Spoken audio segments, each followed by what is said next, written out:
Nosso tema para o livro de Jonas, fugindo de Deus. O livro de Jonas, chamado livro do profeta Jonas, no Velho Testamento fala deste profeta como um fugitivo de Deus, uma fuga em glória e totalmente estulta. Mas aconteceu na vida dele, está registrado neste livro. Nós vamos hoje ao último capítulo do profeta Jonas, Jonas 4, e vamos ler então o capítulo todo, do verso 1 ao verso 11. Jonas 4, 1 a 11. Há um verso que expressa bem essa atitude de Jonas, retratada no livro, um verso aqui no livro de Jonas mesmo. Então, no capítulo 1, verso 3, diz: Jonas fugiu da presença do Senhor, dirigindo-se para Tarsis. E outra vez, novamente o livro informa que ele fugiu da presença do Senhor, dirigindo-se para Tarsis. Deus enviou o profeta Jonas da terra de Israel, do povo de Deus, para pregar aos ninivitas. A Nínive, então, ali uma cidade que fazia parte da administração do grande império assírio. Povo pagão, povo terrível, cruel, dominador, e mesmo o povo de Jonas, Israel, estava como que subjugado à Síria. E Deus envia ele para pregar lá. Jonas não quer ir, ele não quer nada com aquele povo, ele tem um ódio por aquela gente. E então, ao invés de ir para Nínive, ele foge para Tarsis, tomando um navio.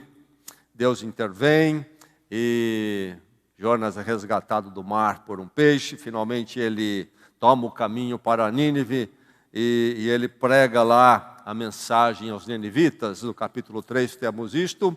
E os ninivitas, ao ouvir a mensagem de condenação que Jonas prega, eles se arrependem e Deus os perdoa. E eles ali têm uma volta grande a Deus nesta narrativa. E aí então nós temos no capítulo 4, verso 1, o que se dá depois desses acontecimentos em Nínive. Jonas pregou, o povo se voltou para Deus, inclusive as autoridades. E aí, o que acontece com Jonas, o que acontece com a situação? O capítulo 4 é sobre isto. Vamos ouvir a leitura da palavra de Deus, vamos receber a palavra do Senhor neste momento. Jonas 4, 1 a 11, diz assim o texto: Jonas, porém, ficou profundamente descontente com isso e enfureceu-se. Apenas recordando, ele ficou descontente com o fato que os ninivitas se arrependeram e Deus os perdoou. Ele ficou profundamente descontente com isso e enfureceu-se. Ele orou ao Senhor: Senhor, não foi isso que eu disse quando ainda estava em casa? Foi por isso que me apressei em fugir para Tarsis. Eu sabia que és Deus misericordioso e compassivo, muito paciente, cheio de amor, e que promete castigar, mas depois te arrependes. Agora, Senhor, tira a minha vida, eu imploro, porque para mim é melhor morrer do que viver. O Senhor lhe respondeu: você tem alguma razão para essa fúria? Jonas saiu e sentou-se num lugar a leste da cidade. Ali construiu para si um abrigo, sentou-se à sombra e esperou para ver o que aconteceria com a cidade. Então o Senhor Deus fez crescer uma planta sobre Jonas para dar sombra à sua cabeça e livrá-lo do calor, o que deu grande alegria a Jonas. Mas na madrugada do dia seguinte, Deus mandou uma lagarta atacar a planta e ela secou-se. Ao nascer do sol, Deus trouxe um vento oriental muito quente e o sol bateu na cabeça de Jonas, ao ponto dele quase desmaiar. Com isso, ele desejou morrer e disse: para mim seria melhor morrer do que viver. Mas Deus disse a Jonas: você tem alguma razão para estar tão furioso por causa da planta? Respondeu ele: sim, tenho, estou furioso, ao ponto de querer morrer. Mas o Senhor lhe disse: você tem pena dessa planta, embora não a tenha podado, nem a tenha feito crescer. Ela nasceu numa noite morreu.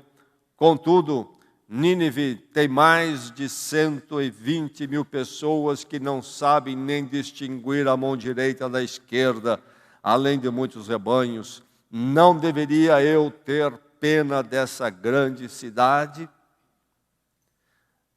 O texto termina com uma pergunta, e a parábola da acontecimento da vida de Jonas aqui termina sem uma resolução, deixando para nós a aplicação e a resolução em nossas próprias vidas.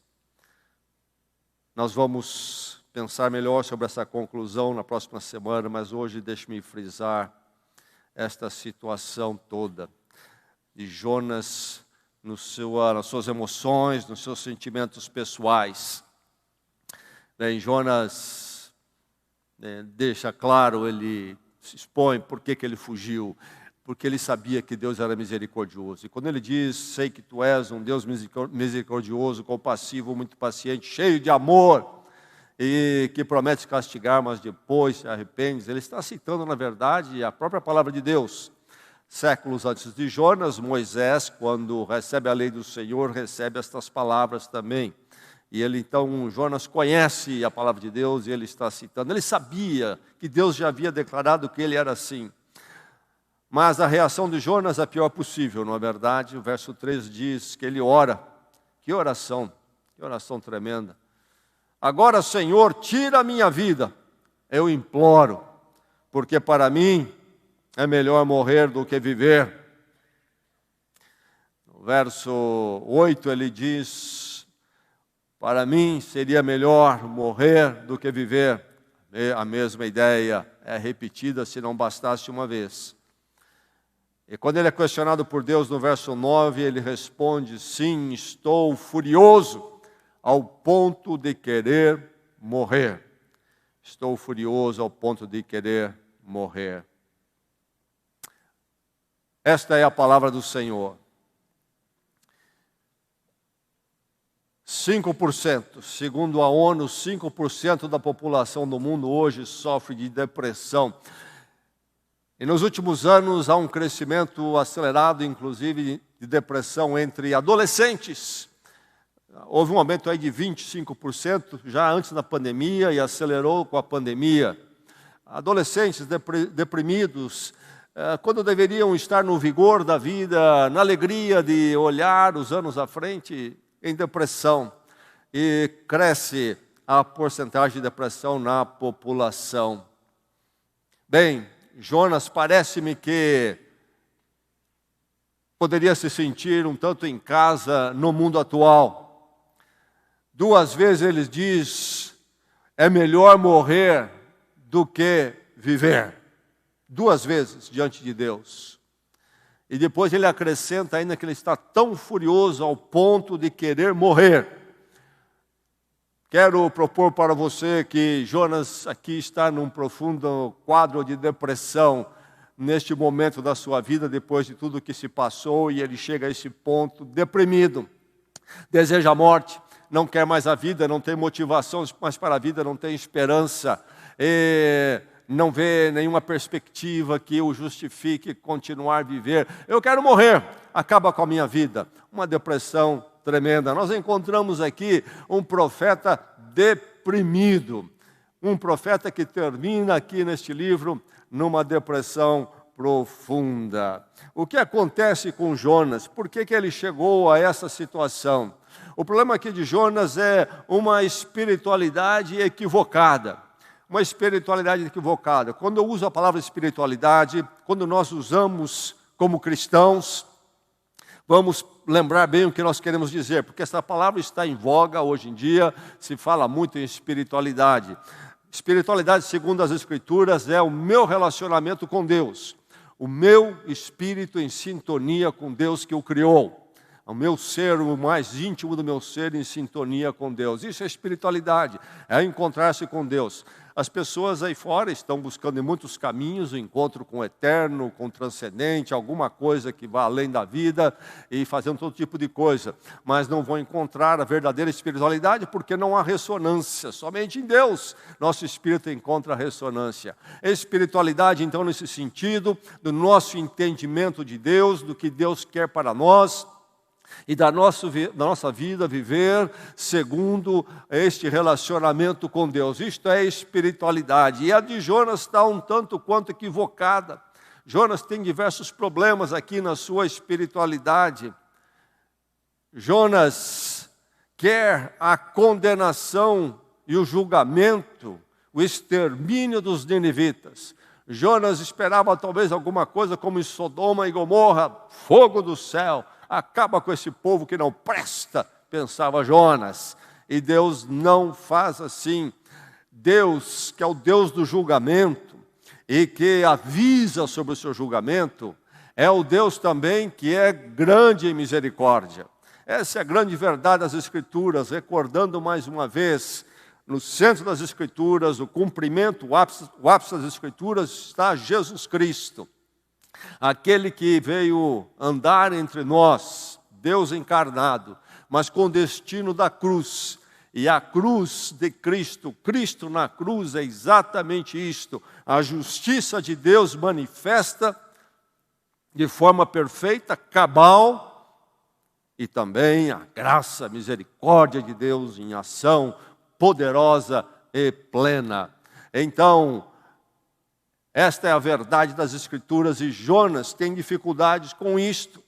Ele quer e gosta do Deus que condena e condena segundo a sua própria vontade. Eu não gosto dos ninivitas, então Deus tem que acabar com eles.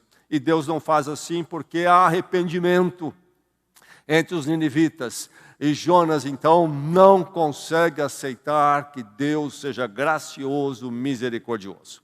Ele entra em confusão espiritual. Quando temos a espiritualidade equivocada, nós estamos em grande perigo de entrarmos no abatimento. Temos que vigiar nossa espiritualidade. Há muita espiritualidade equivocada. A espiritualidade simplista, por exemplo, que é o que o povo gosta de ouvir e faz sucesso nos meios de comunicação, e se usa para levantar muito dinheiro. Se você fizer isso, Deus vai fazer isso. Como se pudéssemos controlar Deus com algumas atitudes, alguns atos. Você cumpre X coisa, então Deus vai fazer o que você quer ali. E o povo entra nessa negociata com Deus, achando que pode controlar as vontades, os caminhos soberanos, misteriosos de Deus nas suas vidas. Espiritualidade equivocada, simplista. Muito simplista, como se pudéssemos ter controle de tudo, de alguma forma, com algumas fórmulas diante de Deus, e que pudéssemos ter então um resultado mecânico. Vai acontecer isso porque eu fiz isto. E nada poderia estar tão longe da verdade. Aqui está o livro de Jonas nos mostrando isso. Jonas tinha uma expectativa que não se cumpriu. A espiritualidade simplista, com resoluções simplistas. Quando nós estamos diante de um Deus misterioso, que tem os seus caminhos e a sua sabedoria, muito além do nosso entendimento, o Senhor mesmo declara, não é? Meus pensamentos não são os seus pensamentos, os vossos pensamentos. É muito mais elevado, diz ele. Como poderíamos compreender todos os caminhos de Deus e a ação dele? Mas a espiritualidade equivocada, essa espiritualidade simplista, que se acha em muitos crentes. Jonas foi uma vítima da sua espiritualidade equivocada. E nós, eu e você, podemos também ser, se não tomarmos cuidado. A espiritualidade do triunfalismo, também muito propagada em tantos meios chamados evangélicos dos nossos dias. Essa visão de que agora então vai ser vitória sobre vitória, com certas fórmulas, se declara, etc. Alguém disse para mim, foi declarado que Bragança é de Jesus Cristo e vai ser de Jesus Cristo. Eu não consigo acompanhar essas categorias e não encontro nenhuma base das Escrituras. Como se as coisas fossem mudar, porque alguém falou assim. Esse triunfalismo tolo que não é bíblico, que não tem nada a ver com as Escrituras. Alguns anos atrás, foi feito um show gospel aí por uma das estrelas gospel, não é? Lá em Barretos, onde acontece o rodeio. E aí uma pessoa me abordou, se eu não queria ir até lá, inclusive, e dizendo que então já estava profetizado, que Barretos era do Senhor, estava tudo confirmado. Nada mudou em Barretos, tudo continua. Esses triunfalismos tolos, e na vida pessoal também, com fórmulas de declarar, etc. Isto é armar uma situação que mais cedo ou mais tarde traz o desapontamento. E onde está o problema? Com Deus não, está com as nossas espiritualidades equivocadas. Quando abraçamos coisas que são muito humanas e que agradam o coração humano, mas não são da palavra. Jonas teve esse problema com a sua espiritualidade equivocada. Temos que tomar cuidado com os nossos ídolos. Os nossos ídolos podem nos levar também a uma situação de desapontamento. Precisamos arrebentar todos os ídolos que querem dominar nossas vidas. Nossa verdade própria, ou vontade própria, melhor dizendo, absoluta, ela é maior ou igual à vontade de Deus, então aquilo que eu quero vai ser feito. Isso não é bíblico. E isso vai nos levar a problemas. É uma espiritualidade equivocada. Deus tem uma vontade soberana e superior à minha. Ele não está de igual e nem abaixo da minha vontade. Eu preciso aceitar a vontade de Deus. Enfim, a espiritualidade equivocada é o que leva Jonas a esse quadro terrível quando ele começa a pedir a morte. Vigie, meu irmão, minha irmã, examine a sua espiritualidade, o que você crê sobre você em relação a Deus e Deus em relação a você.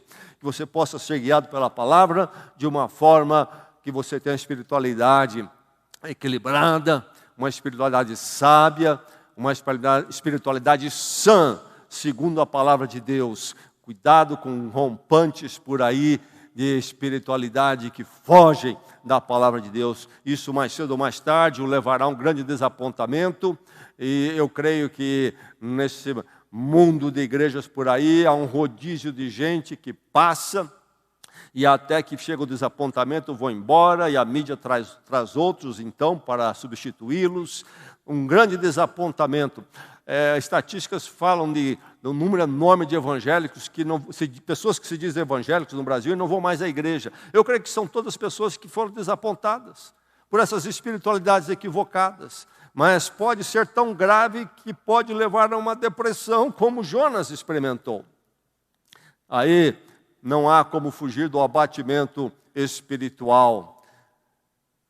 Jonas, um profeta, simplesmente um profeta, mas deprimido, querendo a morte. Que coisa! Como pode um profeta chegar nesse ponto? Como pode o profeta chegar a esse abatimento espiritual? Quando se fala em depressão, poderíamos dividir pelo menos em 2 blocos. A depressão de fundo que podemos chamar orgânico, então há um desequilíbrio hormonal, tireoide, ou pode ser uma doença grave no corpo e outras coisas mais. Aí precisa se tratar o corpo, há um problema, uma enfermidade no corpo que está deprimindo. Essa é a orgânica, mas a depressão chamada mental, na verdade é espiritual, é o que nós chamamos de espiritual. Tem a ver com o quê? Com a minha concepção de vida, de mundo, de expectativas. Ou a minha concepção de vida, de mundo e expectativas é alinhado com a palavra de Deus, ou é alinhado com o quê? Com a opinião humana. O que há de me levar a uma situação difícil, mais cedo ou mais tarde. Aqui está Jonas, o profeta, mesmo o profeta, desalinhado com Deus, cai na depressão. Crentes em Jesus Cristo têm que tomar cuidado com a sua perspectiva de vida, concepção de mundo. É preciso que estas coisas sejam iluminadas e instruídas pela palavra de Deus, para que não criemos, então, expectativas equivocadas, espiritualidade equivocada, que acabam nos levando a um abatimento espiritual. Se Jonas, um profeta, caiu nessa depressão, a possibilidade é real, se o crente não vigiar os seus caminhos, os seus pensamentos em relação a Deus. É preciso tomar todo o cuidado. O que acontece com Jonas aqui, e o que acontece com crentes que podem também entrar numa depressão espiritual, ele está desalinhado de Deus. Ele está desalinhado de Deus. Ele não está caminhando junto com Deus. Ele está contrário.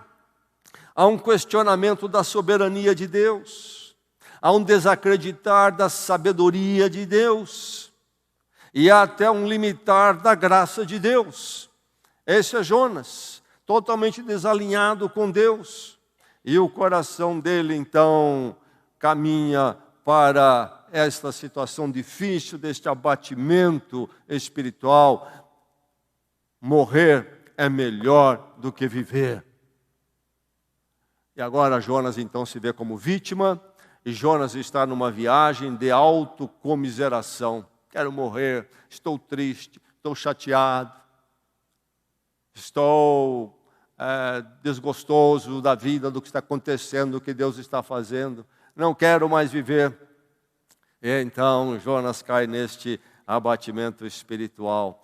Toma cuidado, meu irmão, minha irmã, vigie por onde você anda no seu coração, a sua visão de vida, de existência, alinhe-se com a palavra de Deus, no mundo conturbado, no mundo tão incerto, no mundo de pessoas tão falhas. Veja que você descansa em Deus, espera em Deus, que você realmente dê crédito à sabedoria de Deus, que você alinhe-se com a soberania de Deus, que você não limite a graça de Deus e que você possa então caminhar de uma forma muito sã, mentalmente, espiritualmente. Mas é interessante ver como Deus vem para corrigir Jonas, mas uma correção restauradora. Deus vem para trabalhar Jonas. Jonas ora: eu prefiro morrer do que viver, tira a minha vida. Jonas entra nesta autocomiseração, sentindo-se vítima.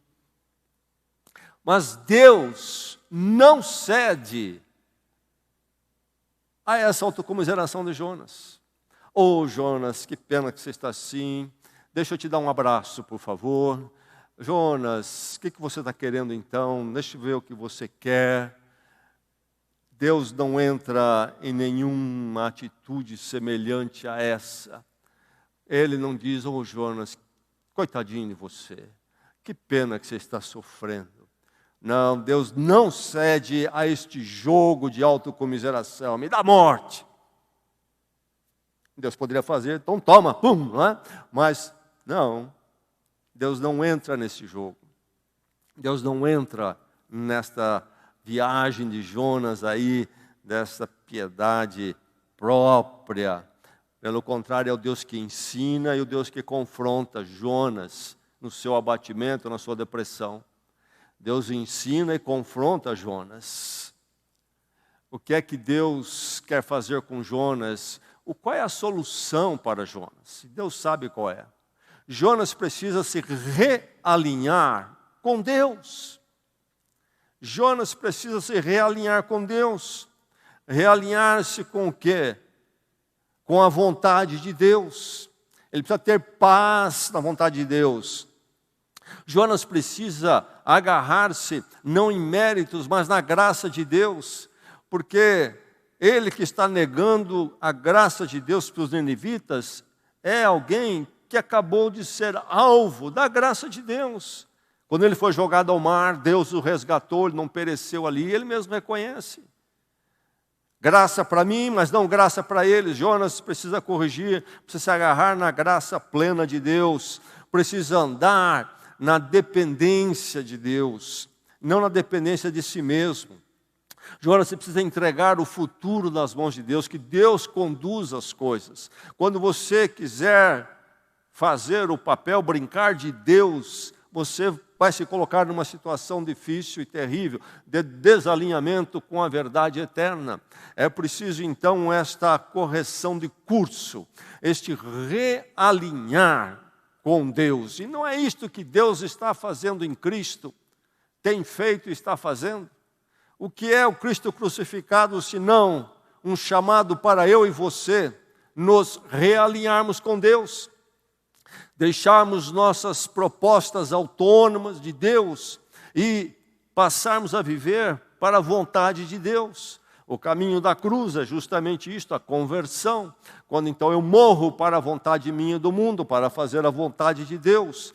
Perdoado em Cristo Jesus, posso começar uma nova vida onde Deus é o Senhor. A vontade dEle será a vontade na minha vida e vou respeitá-la. Vou viver pela graça, vou viver na dependência de Deus. O meu futuro pertence ao Senhor e não a mim. Ninguém controla o futuro, só Ele. Deus vem então para corrigir Jonas, mas uma correção restauradora. Se ele não entra na autocomiseração de Jonas, ele também não destrói Jonas. Deus quer resgatar. Nosso Deus é um Deus resgatador, louvado seja Ele por isso. Não é um Deus que vem para nos espezinhar nas nossas limitações, nas nossas tristezas até, mas para nos restaurar. Não vai fazer o nosso jogo, mas também não vai nos jogar fora. Deus não fez o jogo de Jonas, coitado de mim, quero a morte. Mas Deus também não jogou fora Jonas. Deus trabalhou Jonas. Deus veio para ensinar Jonas. Deus veio até para confrontar Jonas no que era preciso. Deixe-me dizer que toda tristeza, depressão, precisa ser tratada no âmbito dos pensamentos. O que é, na visão bíblica, algo que pertence ao espírito, à espiritualidade. Quando as pessoas vão a um psiquiatra e há 9 pontos ali, os sintomas que eles dão uma olhada, e dos 9, se a pessoa pelo menos tiver uns 5 daqueles pontos lá, aqueles sintomas, é considerado já uma depressão profunda e é aplicado então algum medicamento ali antidepressivo. Mas o psiquiatra vai dizer, agora você procura a terapia. Procura a terapia. Por que tem que procurar uma terapia? Porque a solução, na verdade, a questão toda está nos pensamentos. Minha concepção de vida, minhas expectativas. Entrei em expectativas equivocadas, espiritualidade equivocada. E aí vem essa situação toda deprimente. E eu preciso trabalhar isto. Eu preciso resistir a esses pensamentos. Mesmo quando temos uma depressão orgânica, que tem uma causa física, que deve ser tratado pela medicina, aí há também uma batalha dos pensamentos. Pelo corpo abatido, a mente fica numa luta. Para esse também, a correção restauradora de Deus é a fonte de resistência e de luta. Olhar para o Senhor no vale escuro, saber que Ele é maior do que esse abatimento meu, esta enfermidade, o que aflige meu corpo. É sempre olhar para o Senhor. É isto que Deus faz com Jonas, correção restauradora. Mas é maravilhoso ver essa tratativa de Deus com Jonas e comigo e você em Cristo, que é uma tratativa insistente, insistente. Deus persegue Jonas do começo ao fim do livro. Jonas desalinhado com Deus, mas Deus atrás de Jonas. Tremendo Deus. Deus que não desiste de Jonas. O Deus, então, que em Cristo não desiste de mim e nem de você. Um Deus que sempre vai atrás, para fazer o que nós queremos, para viajar conosco na nossa autocomiseração. Não. Deus não vem para nos deixar entregues às nossas tolices, estultícias e confusão. Ele vem para uma correção restauradora, mas ele vem de forma insistente. Mais uma vez, Deus trabalha com Jonas e questiona Jonas. Deus usa ali o exemplo de uma planta, ele coloca para ensinar uma lição a Jonas, faz uma planta crescer, e Jonas fica muito contente, muito alegre, diz o texto, e Deus dá um jeito de tirar aquela planta para ensinar a lição a Jonas. Deus trabalhando esse coração difícil, esse coração desalinhado, Deus tentando ensinar Jonas algo maior, a Jonas a entender que é um Deus em ação e um Deus soberano, um Deus gracioso, maior do que ele, maior do que as ideias de Jonas. Jonas precisa se realinhar e Deus trata de forma insistente. Deus dialoga com Jonas, mas Deus corrige Jonas, Deus questiona Jonas. Deus, acima de tudo, objetivo o quê? O crescimento de Jonas e libertação. O crescimento de Jonas e libertação. Que Jonas possa crescer no seu entendimento. Quem seu Deus é. E Jonas ser libertado desse poço que ele cavou para ele mesmo a partir de uma espiritualidade equivocada. Armou uma armadilha para si mesmo. E agora desce fundo nesse poço pedindo a morte. Deus vem para libertar Jonas, Deus vem com o remédio, Deus não vem com aquilo que Jonas quer, mas Deus vem com o que Jonas precisa. Jonas precisa de libertação. Deus objetiva então o crescimento espiritual de Jonas, um entendimento maior de Jonas sobre quem Deus é na vida dele. E para assim libertá-lo desta profunda depressão e abatimento. É preciso vigiar, é preciso cuidar. Porque a batalha é uma batalha nos pensamentos. E se as coisas estiverem ali calcadas, em ideias equivocadas, mais cedo ou mais tarde virá o grande abatimento. É preciso corrigir a perspectiva de vida à luz das Escrituras. Pensar os pensamentos bíblicos ou biblicamente, entender Deus e quem nós somos à luz da palavra e verificar que a nossa mente caminha com aquilo que a palavra diz sobre Deus,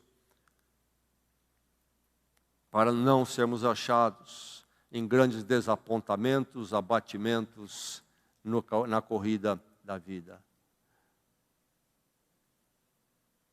É preciso trabalhar a perspectiva de existência, à luz da palavra sempre, sempre. Isto é a nossa saúde espiritual e para levarmos a vida num mundo conturbado, incerto, onde os contratempos vêm, alguns às vezes terríveis, nós haveremos de perder nossa sanidade espiritual se não tivermos alinhados com Deus, com quem Ele é, confiando que a sabedoria dele é maior do que o nosso entendimento momentâneo das coisas, confiando que a vontade dele é perfeita e Deus há de cumpri-la no seu devido tempo. É preciso ter paz com Deus. Agora, a verdade é que o abatimento, a depressão, pode bater a porta. E de forma nenhuma poderíamos menosprezar a dor de Jonas, a luta íntima dele, ou de qualquer pessoa que atravessa uma experiência dessa de forma mais prolongada e mais grave. Mas o que nós queremos lembrar desse texto é que nós temos armas para resistir e lidar. Nós temos armas para resistir e lidar. Resistir, não sermos tomados e derrotados, nós podemos combater. Enquanto a tristeza bate a porta, podemos reagir para não sermos jogados ao chão, não sermos prostrados, não nos tornarmos até como Jonas, eu quero a morte. É possível resistir, sim. Resista à depressão. De que forma? Através do focar no gracioso Deus em Cristo, confiando na perfeita vontade dEle e descansando na soberania divina. Chegou o momento mais difícil e me sinto fraco e pequeno diante desse momento. Como fica? Não há como reagir, como lutar. Sim, a hora é difícil, há até uma dor, mas há uma luz para onde eu olho. Deus gracioso em Cristo, que eu sei além do meu entendimento, eu sei que Ele tem uma vontade perfeita e uma soberania na qual eu posso descansar, apesar de não entender todas as coisas. Jonas, um profeta deprimido. Que eu e você possamos nos alinhar com Deus e possamos viver dias intimamente mais saudáveis, de uma qualidade superior na graça de Deus em Cristo. Oremos.